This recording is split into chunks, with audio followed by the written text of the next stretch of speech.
with the Art of Cherishing Home, and today I'm going to be making shrimp Mozambique, which is a Portuguese dish.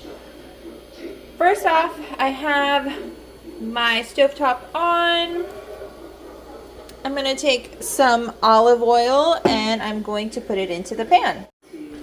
So as you can see, it's warmed up. Now I'm going to put half, let's a little bit more than half, but I'm going to put this amount of butter in. So I melted it down and I already pre-chopped up and diced half an onion. And I'm going to go ahead and add that in. You're going to want to let your onions cook down and get really nice and soft before you add in your garlic.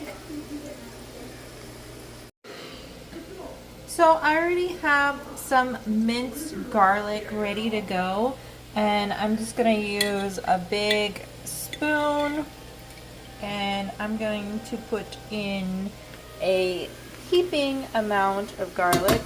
I'm going to do 2 because I really like garlic. If you don't like garlic like this, do less. Okay?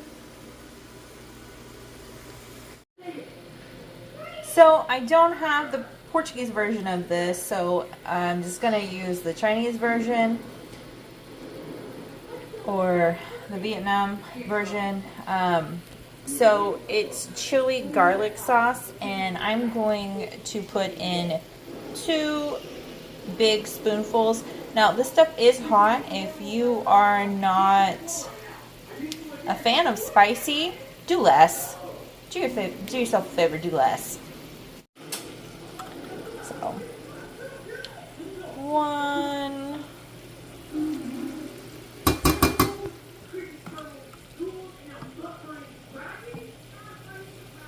and 2, 1 more, because it kind of got off a little bit. The spoon was kind of okay, so I did 3. Now it's time for some seasoning. I have this mixed together beautifully.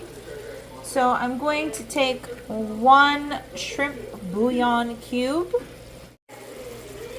And you're going to want to kind of let that dissolve and marry and be happy and be friends with your sauce.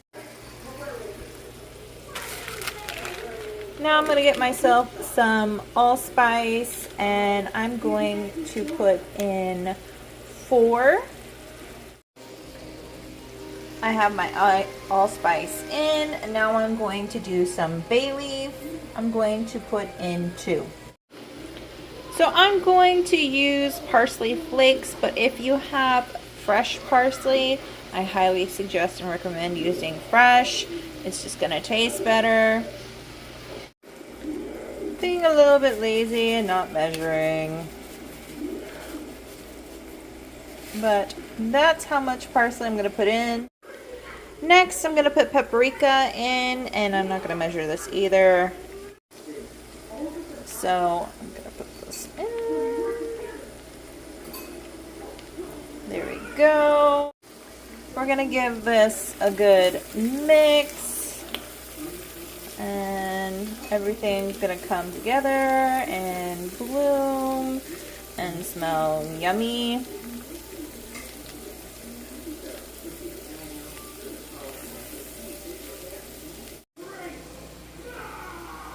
I'm going to add in some black pepper. You can use white pepper if you want, but I got black. Remember, salt and pepper is to taste, so just make sure that you do it to your liking.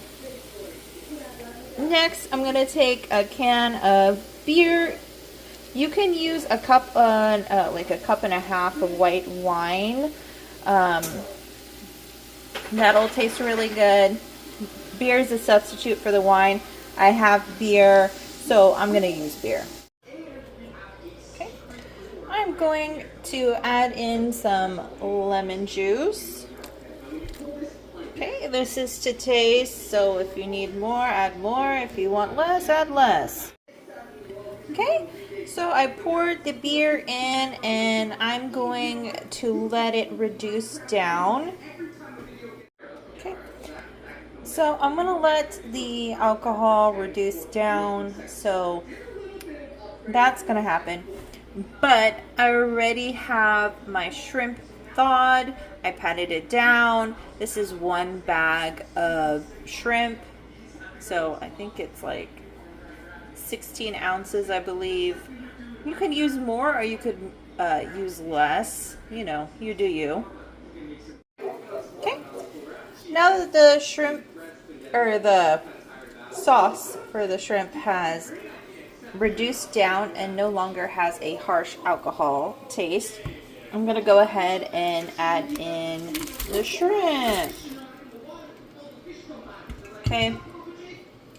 I left the skins on the shrimp because it adds more flavor, but if you don't like peeling shrimp later, I would go ahead and remove the shells to the shrimp before you do this step. So you're going to cover the shrimp, you're going to reduce it down, let the shrimp cook, make sure that you don't overcook the shrimp. And this pairs really nicely with rice. You could do crusty bread, you could do like, what I'm going to do is I'm going to do potatoes that have been marinated in olive oil, butter, garlic, onion, parsley, and the chili garlic sauce, and I'm going to serve it like that along with rice because my husband loves rice. So this is what your final product should look like. Make sure not to overcook because you will turn your shrimp rubbery and we don't want that. So I hope you enjoy. I hope you try it. Tell me how you like it and have a wonderful day. Bye.